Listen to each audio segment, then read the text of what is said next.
మళ్ళీ అమూల్య రూమ్లోకి వచ్చి, అమూల్య ప్లీజ్ అమూల్య ఒక్కసారి విశ్వతో మాట్లాడు, నువ్వు మాట్లాడితే ఆ ప్రాబ్లం అంతా సాల్వ్ అయిపోతుంది కదా, ఒక్కసారి మాట్లాడు అమూల్య ప్లీజ్ అని బ్రతిమలాడుతూ ఉంటుంది. ఇక దాంతో ఒకసారి తేల్చి చెప్పేద్దాం అనుకుని అమూల్య మళ్ళీ ఎత్తి ఫోన్ చేయమనడంతో విశ్వతో అమూల్య ఫోన్లో మాట్లాడుతూ ఉంటుంది. చెప్పు విశ్వ, ఏంటి, ఎందుకు ఫోన్ చేస్తున్నావు ఊరికే అని అంటూ ఉంటే, ఏంటి అమూల్య అలా మాట్లాడుతున్నావు, నన్ను మర్చిపోయావా, ఎంగేజ్మెంట్ అయినంత మాత్రాన నువ్వు నన్ను వదిలేస్తావా అని అంటూ ఉంటే, లేదు విశ్వ, నేను నీకు ఆల్రెడీ చెప్పాను కదా, మా అమ్మ నాన్న చూసిన సంబంధమే నేను పెళ్లి చేసుకుంటాను, నేను మా అమ్మ నాన్నల్ని బాధ పెట్టలేను అని.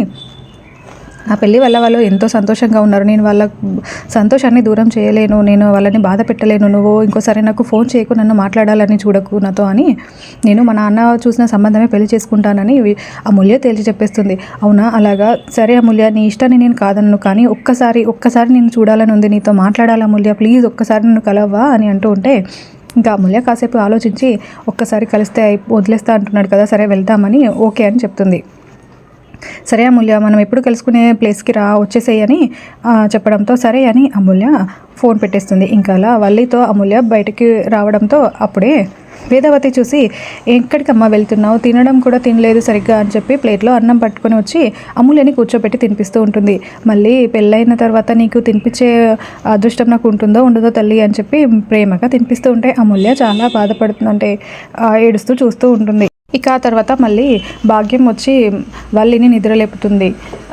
ఏంటమ్మా ఈ టైంలో వచ్చావేంటి అంటే, ఆ విశ్వగాడు చంపుతున్నాడే, తొందరగా అమూల్యను తీసుకుని వెళ్దాం పదా, మీ నాన్న కూడా అక్కడే ఉన్నాడు, అసలు నీకు ఎలా నిద్ర పడుతుంది అని అంటూ ఉంటే, అమ్మ వాడితో నువ్వు అన్ని లింకులు పెట్టుకొని నాన్నెందుకమ్మా అందులో ఇబ్బంది పెడుతున్నావు, నేను అందులో తలదూర్చను, మీ పాటలు మీరు పడండి అని అంటూ ఉంటే, మీ నాన్న ఉన్నాడు ఎక్కడ, నా మాంగళ్యాన్ని కాపాడేవాడు చంపేస్తాడు అనడంతో సరేలే పదా అని చెప్పి ఇంకా భాగ్యంతో కలిసి ప్లాన్ చేస్తారు వాళ్ళు అమూల్యని బయటికి ఎలా తీసుకువెళ్ళాలి అని.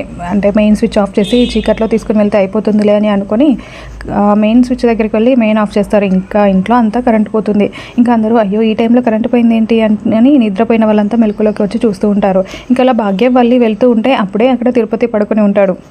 తిరుపతి లేచి అయ్యో ఈ టైంలో కరెంట్ పోయిందేంటి, అసలే ఫంక్షన్లో బాగా తిన్నాను, ఇప్పుడు నా పరిస్థితి ఏంటి అని అనుకుంటూ గ్యాస్ ఇప్పుతూ ఉంటాడు. ఇంకా వాళ్ళేమో చాటుకు దాక్కొని తిరుపతి వెనకాలే ఉండి ఉంటారు.